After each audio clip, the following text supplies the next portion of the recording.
નમસ્કાર બધાને મારા જય માતાજી। ગુજરાત ક્ષત્રિય ઠાકોર સેના અને ઠાકોર સમાજ વતી આખા ગુજરાતમાં અલગ અલગ જિલ્લાઓમાં આમ તો તાલુકા પ્લેસ ઉપર પણ ક્યાંક ને ક્યાંક થાય છે અને જિલ્લામાં પણ સંમેલનો થયા, સ્નેહ મિલન સમારંભ થયું અને સમાજની જાગૃતતા માટે આજે આયોજકો મહેનત કરી રહ્યા છે, આયોજકો પરિશ્રમ કરી રહ્યા છે। સમાજને એક થવા માટે, સમાજના બંધારણ બનાવવા માટે, સમાજને આગળ લઈ જવા માટે, સમાજને શિક્ષણ તરફ આગળ વધારવા માટે, વ્યસન મુક્ત કરવા માટે અને સમાજની અંદર રહેલા કુરિવાજો અને અંધશ્રદ્ધાને દૂર કરવા માટે આ ખૂબ પહેલ સારી છે। આમાં કોઈ પણ પાર્ટીની વિશેષ વાત નથી અને તમામ સમાજના આગેવાનો મહેનત કરી રહ્યા છે। આજે એમના માટે મને ખાસ અભિનંદન પાઠવા એટલે આભાર માનવા મને વિડીયો બનાવવાની ઈચ્છા થઈને હું એમનો બધાનો આભાર માનું છું।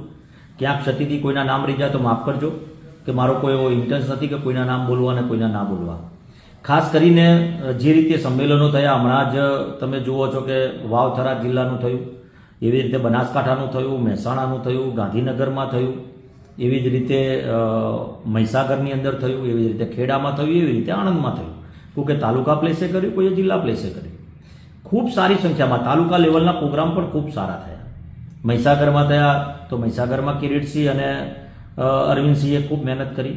તેવી જ રીતે આણંદ જિલ્લામાં ઉમરેઠ તાલુકાનું થયું તો ઉમરેઠ તાલુકાના ગૌતમજીએ મહેનત કરી, તાલુકા પ્રમુખ એમની ટીમે મહેનત કરી, આ કિરીટસિંહ અને અરવિંદસિંહની ટીમે મહેનત કરી અને એમણે પણ મહેનત કરી છે। જિલ્લાના પ્રમુખ છે, તાલુકાના પ્રમુખ છે અને ખૂબ સુંદર આયોજન કર્યું છે। એમાં હું કોઈ વ્યક્તિગત નામમાં ક્યાંક રહી જાય તો ફરીથી હું આપ સર્વને કહું છું કે મારો કોઈ ઇન્ટેન્સ નથી કોઈ વ્યક્તિને નામ ન બોલવાથી એમને દુઃખ લાગે તો માફ કરજો।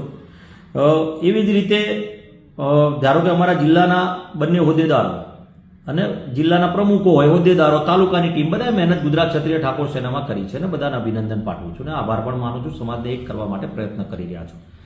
સાથે સાથે મારા પ્રદેશના હોદ્દેદાર હોય, ઈશ્વરસિંહ જે મંત્રી છે અને અમિતજી મહામંત્રી, ગઈકાલે એમનું આણંદમાં હતું, એમનું પણ ખૂબ સુંદર ઉમરેઠ તાલુકાનું કર્યું। એવી જ રીતે માતર, વસુ અને ખેડા તાલુકાના પ્રમુખો નીતિનભાઈ હોય, દિનુભાઈ હોય અને લક્ષ્મણસિંહ, આ ત્રણેય ખૂબ મહેનત કરી, પરિશ્રમ કરી છે। ઈશ્વરસિંહની સાથે એમનો હાથ મજબૂત કરવા, સમાજને એકત્રિત કરવા આ મંચ ઉપર તમામ પાર્ટીના સામાજિક આગેવાનો ઉપસ્થિત રહ્યા। ક્યાંક કોઈક જગ્યા પર બીજા સમાજના આગેવાનો પણ આપણા સમાજને માર્ગદર્શન આપ્યું છે। બીજા સમાજ પાસેથી આપણે શીખવાની ખૂબ જરૂર છે અને શીખીને આપણે આપણા સમાજને કેવી રીતના આગળ લઈ જવો, કેવી રીતના આગળ વધારવો, એના માટે મનોમંથન અને એના માટે જે અત્યારે સ્નેહ મિલનો થઈ રહ્યા છે તેમાં સમાજના હાથ મજબૂત કરવા માટે આપ સર્વને હું આહવાન કરું છું। ક્યાંક આયોજકોથી ક્ષતિ રહી જતી હશે તો એમના વતી હું માફી માંગુ છું, પરંતુ મન મોટું રાખીને